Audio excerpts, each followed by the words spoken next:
Olá!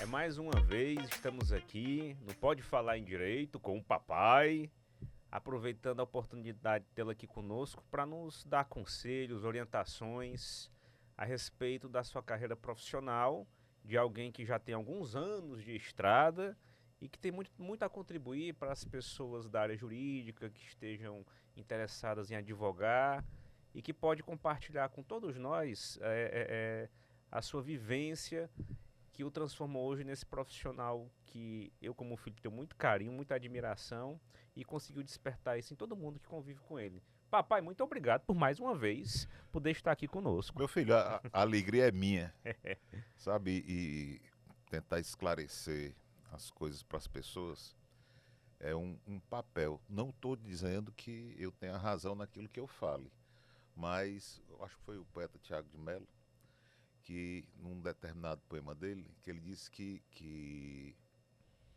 o saber, luz repartida, é dizer, para aquilo que em nós hoje é palavra, um dia no povo seja ação. Olha aí, que chique. Isso é muito legal, viu, pai? Porque assim, o conhecimento assim guardado para nós mesmos, né, não serve de nada. E essa missão de difundi-lo, assim, no sentido de tentar ajudar, de compartilhar, enfim, é algo que, assim, muitas vezes a pessoa pode estar numa situação difícil de não saber com quem contar, não tem uma referência próxima, e com esse nosso novo mecanismo de comunicação, não é? A gente pode de alguma forma facilitar até para quem a gente não conhece. É. E eu, Feliciano também, filho do doutor Feliciano Júnior, já tenho, esse ano eu fiz 15 anos de defensor público da União, né, de defensor público federal. E ainda hoje, quando eventualmente eu tenho de fazer alguma audiência, pai, eu sinto um frio na barriga. Me dá uma certa ansiedade, né? Assim, vamos supor, se na semana seguinte eu sei que vai ter audiência, eu já fico logo, assim, um pouco preocupado, mesmo tendo esse tempo de Você experiência. está chamando isso de aflição, né? Não, eu procuro disfarçar, né? Eu procuro disfarçar pra não dar, assim, né? Então, eu imagino que, principalmente para quem está iniciando a carreira de advogado, seja algo que desperte muita ansiedade, muita aflição, para alguns pavor, terror, não é? Então, assim, quais conselhos o senhor poderia dar para alguém que vai participar de uma audiência? Vamos lá. Primeiro, eu acho que o advogado, para poder se habilitar a exercer a profissão na audiência, ele tem que conhecer do processo. Ele tem que saber dos fatos, porque a audiência é para uma instrução oral, e então é sempre em matéria de fato. Então ele tem que ter um domínio dos fatos que foram postos na inicial e o domínio dos fatos que foram contrapostos na contestação. Acerca disso, é, em se preparando para o processo, é ver a questão dos pontos controvertidos. Sabe, porque todo juiz, ao sanear, deveria estabelecer os pontos controvertidos sobre os quais ele precisa ser convencido para poder decidir a demanda. Então, o advogado, se o juiz não fez isso, eu aconselho que ele estude o processo e que suscite ao magistrado, condutor da audiência, a fixação dos pontos controvertidos. Mesmo porque a audiência precisa ter um começo, um meio e um fim e tem que ter uma natureza lógica a colheita de depoimentos, né? Bom, a audiência, quando se trata de depoimento pessoal do cliente, o meu conselho é que o advogado e a advogada advirtam ao próprio constituinte como deve se conduzir. Tratar as pessoas com urbanidade, tratar as pessoas com respeito, principalmente o magistrado e o colega adverso. Porque ninguém merece ser desconsiderado de qualquer forma. E tem muito cliente que, pelo fato de estar litigando, alimenta ódios, ódios Sim. contra o outro advogado, ódio contra a outra parte, que está resistindo a qualquer pretensão. Então é preciso que oriente-se o cliente para que o cliente tenha um equilíbrio emocional necessário para poder fazer parte da audiência. Uma coisa que certa vez me aconteceu, e isso aí é uma situação assim, peculiar, né? num depoimento pessoal em que a parte adversa era uma pessoa jurídica e mandou o preposto dela para prestar o depoimento pessoal. Era um banco. Certo. E a questão demandava acerca de um contrato que o meu cliente tinha feito com essa instituição financeira. Quando o juiz começou a perguntar, o preposto do banco de nada sabia. E o juiz pegando os fatos e perguntando, e o preposto, não sei, não é do meu conhecimento, não fui informado. Aí sucedeu que, num determinado momento, eu olhei para o magistrado e disse: Excelência, eu queria pedir a palavra pela ordem. E o juiz me deu a palavra. Aí eu perguntei ao preposto se o gerente que tinha participado dos fatos que davam motivo ao processo, se o gerente ainda era empregado do banco. Aí o preposto disse: é. Aí eu perguntei por que não foi ele a pessoa indicada como preposta para poder esclarecer a justiça. Aí o preposto disse que não sabia. Então eu voltei ao juiz e pedi que o juiz aplicasse a pena de confissão.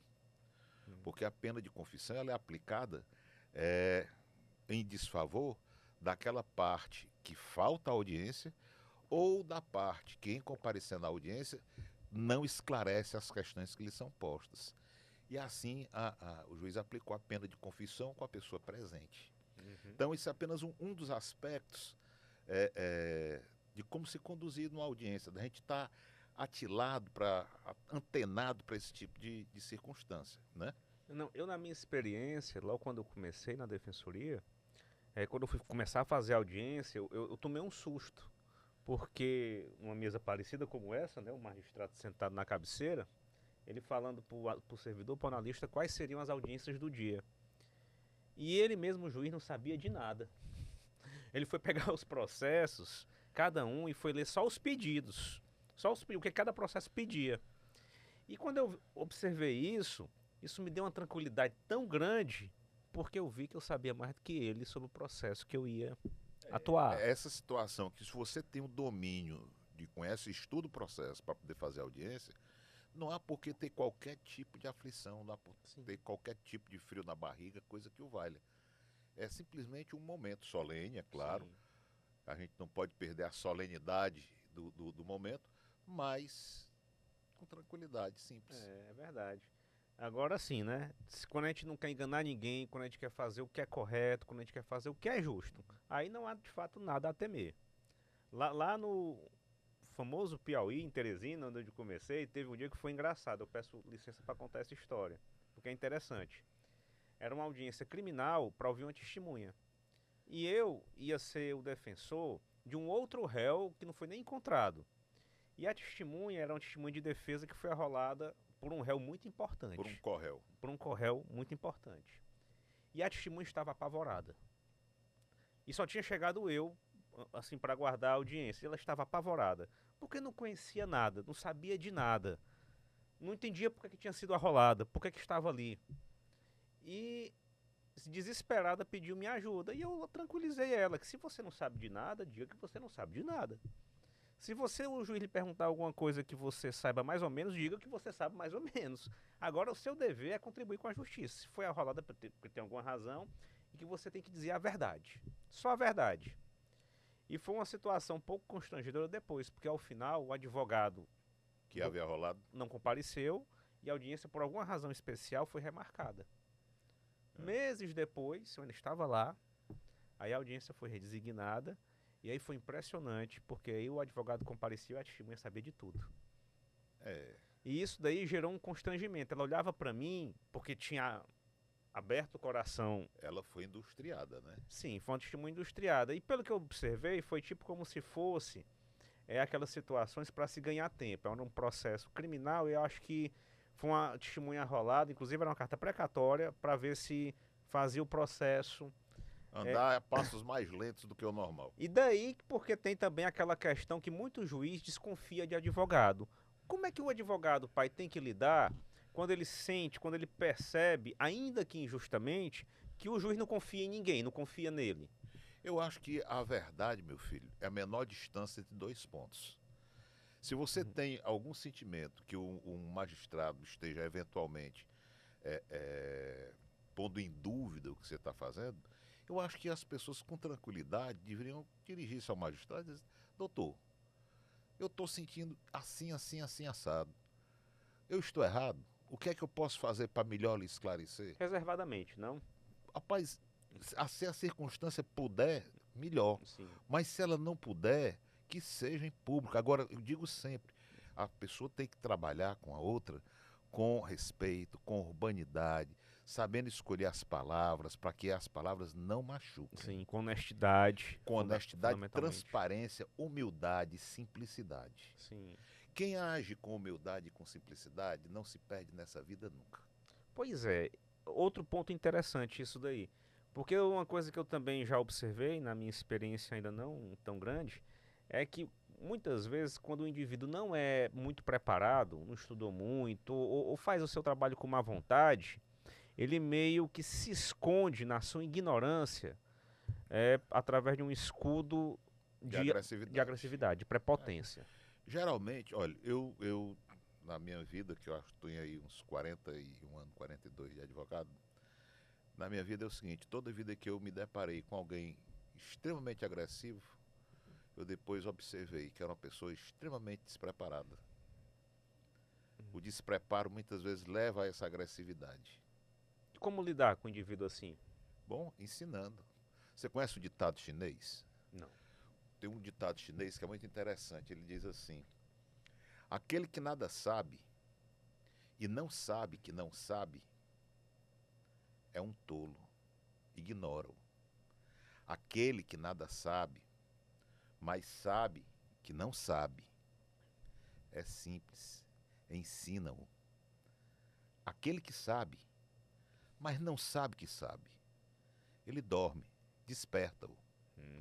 Aquele que sabe e sabe que sabe é um sábio. Segue-o.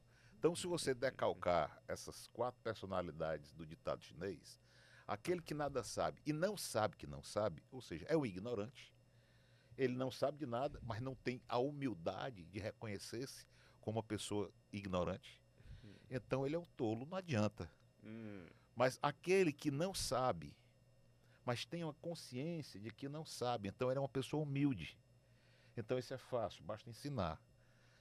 Agora tem outra pessoa, que é aquele que sabe, mas é preguiçoso. Ele sabe, mas não sabe que sabe, é um inseguro. Então, esse aí dorme, basta algum estímulo que ele se desperta. E assim, eu também observo que não só a audiência é um ato essencial para que um processo tenha um resultado, não é, da forma como a parte deseja, né, que deve ser uma preocupação profissional muito grande do advogado, do defensor, do representante processual. Mas também tem circunstâncias em que não é necessária a audiência, não tem controvérsia fática, no entanto, existem processos complexos. E que hoje a gente observa na praxe forense, muitas vezes a necessidade de ter de despachar com um juiz, não é? No sentido assim de pedir uma audiência reservada, né, pessoal lá, ou não, com algum servidor, para ter uma isenção maior, no sentido de tentar explicar melhor o processo. O senhor considera isso necessário? Se considera necessário, como é que deve ser feito isso? Eu acho que é necessário sempre.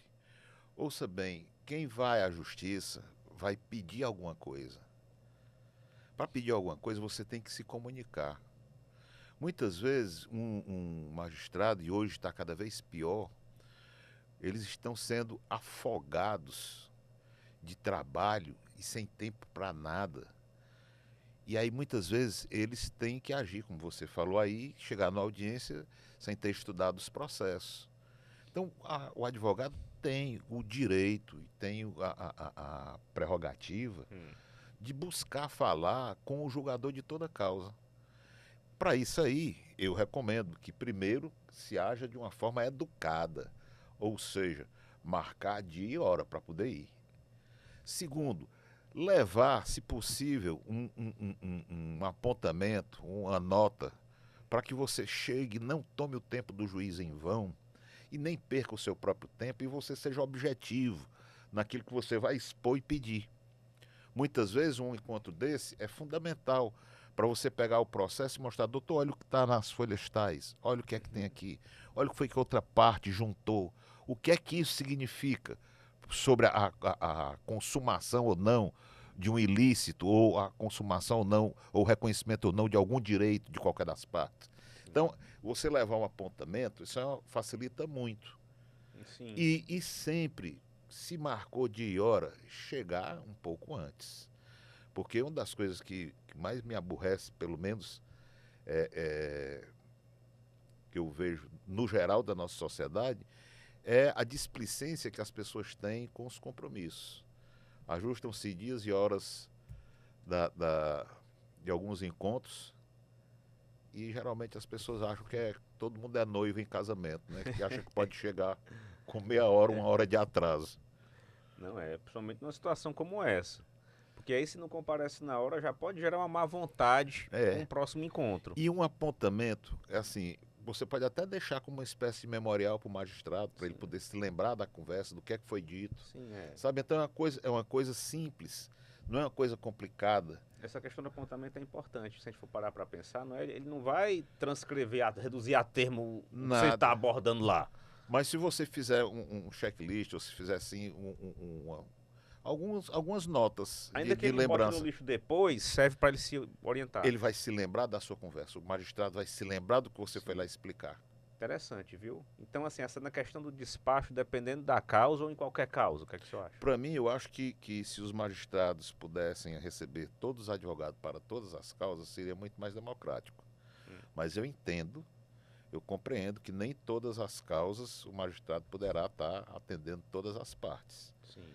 Sabe? Então, para mim, assim, a coisa tem que ser feita quando ela tiver um grau de utilidade emergente.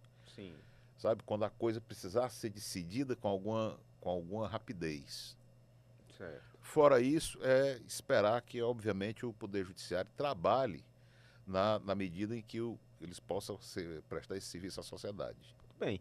Mas assim, quando o processo está em grau de recurso, não é? O juiz natural do recurso vai ser um órgão colegiado. Bom, aí tem que falar com mais de um. Pois Fala é. mais com um. Pois é, assim, vai ser uma composição. Aí, assim, no caso em grau de recurso, o despacho também seria bem-vindo. Para mim é fundamental. Agora, estando o processo em grau de recurso, a minha sugestão é que, além desse apontamento, o advogado estude os julgados anteriores de cada um dos membros da turma julgadora. Porque é muito simples. Olha, eu já fiz isso inúmeras vezes, meu filho. Inclusive para sustentação oral. Sim. Você estuda o que aquele tribunal já decidiu, ou o que aqueles desembargadores já decidiram, e você vai fazer uma sustentação oral, ou vai despachar com o relator, com o revisor, quem seja, você chega e diz, excelência, esse recurso vai ser julgado pelo senhor, por Beltrano, por fulano, por ciclano.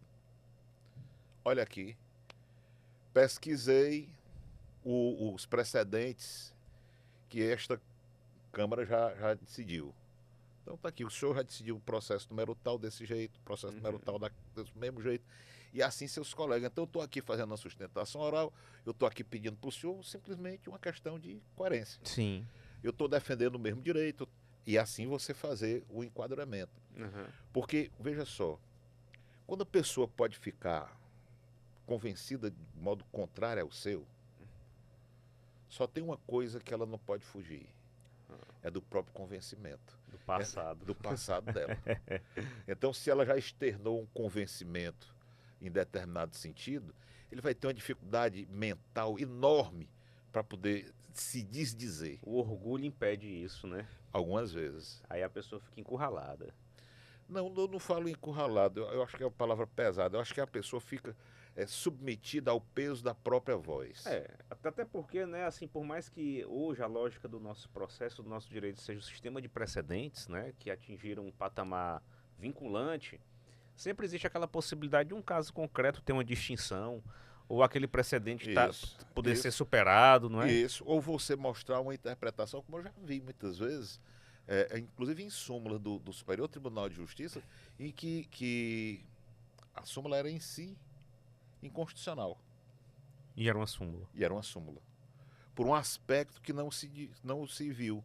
Eu me lembro bem de um caso que eu estudei nesse aspecto, que foi o caso da questão naquela época, né, da correção monetária em concordata. Sim. Há muito tempo, no governo do presidente Sarney, foi editada a medida provisória. Não, medida provisória não, meu Deus. Decreto-lei. 2283. E ele ficou em vigor apenas 45 dias. Ele depois foi substituído pelo 2284. No 2283, havia a previsão de que nos processos de concordata o pagamento de correção monetária. Acontece que o 2283 não chegou a ser submetido à inteireza do processo legislativo, porque ele mesmo foi retirado pela Presidência da República, foi substituído pelo 2284. Ora, se a norma jurídica não chegou a integrar o ordenamento jurídico, passando pelo processo legislativo integral, sim, então ela não teria o poder de modificar, de constituir ou de desconstituir direito. sim. Mas o Superior Tribunal de Justiça editou, naquela época, uma súmula para dizer, não, tem correção monetária na concordata sim. Por quê? Porque estava invocando o 2283. Sim. Certo? Então, isso aí, a gente precisa ter muita atenção com relação a como expor um direito e mais, quando for fazer uma sustentação perante uma corte de justiça, mostrar esses pontos em que a própria corte já tenha se posicionado. Agora vamos imaginar então, assim, como se fosse um conselho que o senhor pudesse dar, não é, para um advogado que vai fazer uma sustentação oral num caso inusitado, ou num caso onde não existam precedentes, enfim. Quais seriam as orientações que o senhor poderia dar para uma boa sustentação oral? Bom, primeiro e antes de tudo e sempre, é estudar o seu processo. Hoje em dia tem gente que está trabalhando com uns esquemas que eles chamam de visual law. Esse visual law é como se fosse uma edição de um cartaz. Como, sabe, lembra do tempo de escola que Sim. A professora queria que você desse uma aula sobre determinado assunto? O PowerPoint. Antigamente, você é do PowerPoint, eu sou do tempo da folha de cartolina. Certo. Que a gente, na folha de cartolina, ia fazendo colagem e escrevendo coisas para depois chegar na frente da turma e dar uma aula. Mas é mais ou menos o visual law, para mim, é voltar ao tempo da minha escola primária, em que a gente tinha que dar uma aula com a cartolina aberta. Um monte de balãozinho com um nomezinho no meio e a sete apontando. Isso. É ele. E fazendo um circuito lógico para poder o magistrado ou o julgador, na hora que enxergar aquilo ali, ele não fugir o caminho dos olhos, não fugir da conclusão que se espera. Certo. Mas assim, um roteiro, né? Assim, é necessário fazer um relatório breve da causa? Tem tempo para isso? Tem que focar no controvertido? Bom, eu acho sim que a sustentação oral, muitos colegas eu já vi fazendo sustentação oral de improviso. Eu mesmo já fiz algumas. Mas sempre é muito útil a gente poder escrever. Certo. E depois que escrever, decalcar do escrito as notas, os pontos. Certo. E calcular, né? E a Sim, pessoa tem que olhar para o relógio e calcular o tempo suficiente para poder expor cada ponto. Se as pessoas procurarem, não é, no YouTube, vão poder observar que já teve vezes, inclusive no Supremo Tribunal Federal, que no meio de uma sustentação oral, o ministro foi extremamente ríspido com a advogada, com o advogado, que segundo ele não se portou adequadamente. Assim, o advogado foi censurado no meio da sua sustentação oral. Como reagir numa situação dessa, hein, pai? Eu agiria da seguinte forma: eu pediria desculpa se o modo que eu estivesse falando, ou que eu estivesse me expressando, ou gesticulando, pudesse ser ofensivo. Eu pediria desculpa, mas deixaria notado que eu não teria nenhuma intenção de macular a bruteza, a rudeza, a deseducação do próprio ministro. Porque se o ministro tivesse um mínimo de probidade, ele não interromperia a fala de nenhum advogado. Ele poderia até fazer uma crítica, mas posterior. Sim. Mas interromper a fala é interromper a ideia. Sim. É castigar o advogado e fraudar o serviço dele. Sim. Então, a interrupção do advogado no momento em que ele está fazendo a sustentação oral, para mim é um crime que qualquer membro de uma corte poderia cometer. Porque quebra o raciocínio, né? A pessoa fica mais Não, nervosa do que já está. Não, e é intimidatório. Sim, E para mim é um tipo de assédio moral, sim. tá certo? E se o judiciário condena os assédios morais, ele não pode praticar. Porque são duas situações distintas, né? Porque tem muito advogado ou advogada que simplesmente está nervoso diante do momento muito importante. E é natural, E é natural. não tem o que se julgar. Por sua vez, existem advogados que têm problemas emocionais que estão ali para agredir os magistrados, que aí é outra coisa, né? Aí é outra coisa. Aí o presidente da turma tem que utilizar-se do poder que a lei lhe dá para colocar o advogado que assim se porte numa condição de respeitar Sim. a liturgia Sim. da profissão, a liturgia do cargo, a liturgia do ambiente, a liturgia do julgamento. Do respeito entre as instituições, né? Eu sempre me bato, meu filho, nessa questão de que as pessoas têm que ser educadas e civilizadas. Sim. Servis nunca. Sim. Legal. Pois bem, ó, vejam só que nós estamos abordando temas extremamente complexos, né, e que chamam muito a atenção para o advogado, para a advogada. E estávamos falando daquilo que é mais, assim, preocupante, tenso, angustiante. Agora vamos tratar de uma coisa mais amena. Vamos. Embora eu nem sei se isso, se bem que é a nossa especialidade, que eu acho que a gente está sempre muito bem na fita. Modéstia à parte. Mas o senhor acha que o advogado tem que se preocupar com seus trajes, com a sua apresentação? Ou você acha isso uma coisa banal? Não. Eu acho que você não vai para a piscina de paletó e gravata. Não. Também não pode ir para um tribunal de sunga. Sim. Então eu estou falando da liturgia do exercício da profissão. Sim. Eu acho que cada ambiente exige um vestuário condizente com o ambiente. Por mais que as pessoas possam discordar, e eu admito que possam discordar, de que as coisas poderiam ser mais simples, mas eu acho o seguinte, que a gente tem que saber como se vestir e como se portar. Por exemplo, eu não sei se você viu recentemente, que no Supremo Tribunal Federal apenas um ministro não tem ainda um código de vestimenta para receber. Para receber no gabinete. É o ministro Zanin. Que acabou de chegar. Mas todos os outros têm. O mais exigente, pelo que eu vi, era o ministro Toffoli, que ele exigia um passeio completo para os advogados. Né? Outros até que descrevem mais ou menos uma conduta mais comum.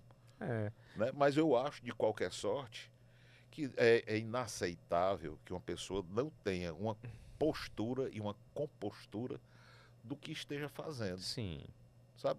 Assim, eu não me conformo, por exemplo, de gente, aqui para nós que hoje em dia está muito comum e eu posso até ser condenado por isso, mas tem determinados lugares, como por exemplo, e a missa?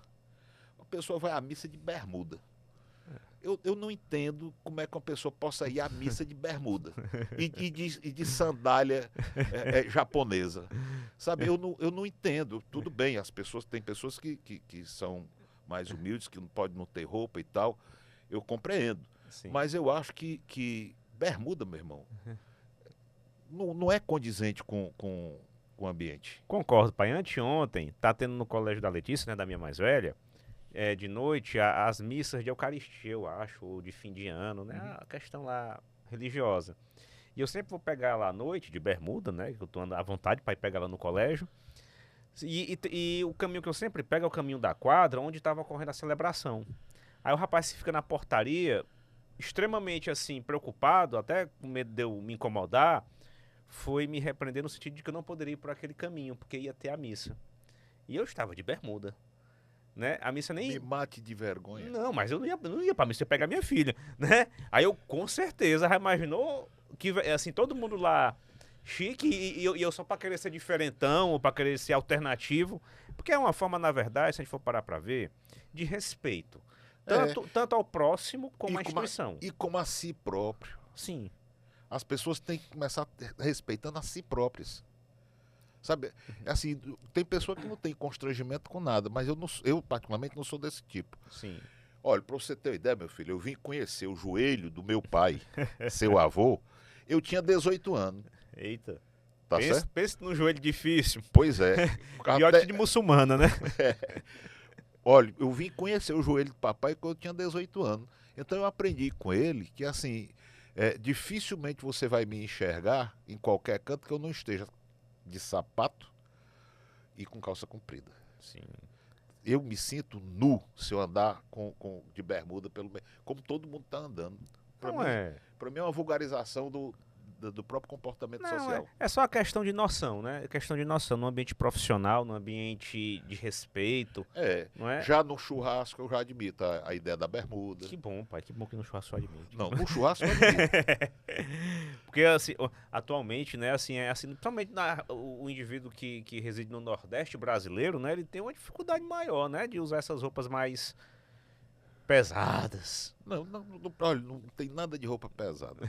Não, hoje eu tô me lembrando muito de Teresina. Quando eu tava em Teresina, o carro que levava a gente pra Justiça Federal era um Golzinho na época, daqueles mais simplesinho. E a gente, obviamente, tinha que ir de paletó, que a gente tinha, inclusive, pra audiência, né? E o rapaz que levava a gente, ele, assim, com muita convicção, dizia que o ar-condicionado não estava quebrado, embora estivesse. E a gente ia de Gol, de paletó, com os vidros levantados, em Teresina. Que alegria. Então, assim, depois de ter sobrevivido a isso, né, a gente se sente capaz de enfrentar qualquer tipo de adversidade, qualquer que seja o traje. Meu amigo, você tá pronto para beber água salgada. Pois muito bem. Com essas observações, a gente encerra essa primeira parte do nosso encontro de hoje. Não é? Agradecendo sempre a presença de vocês. Se tiverem dúvidas, por favor, podem comentar, questionamentos, não é, pai?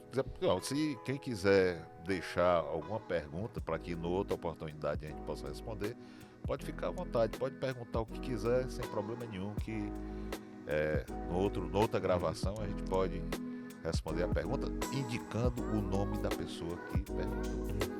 Até o próximo bloco.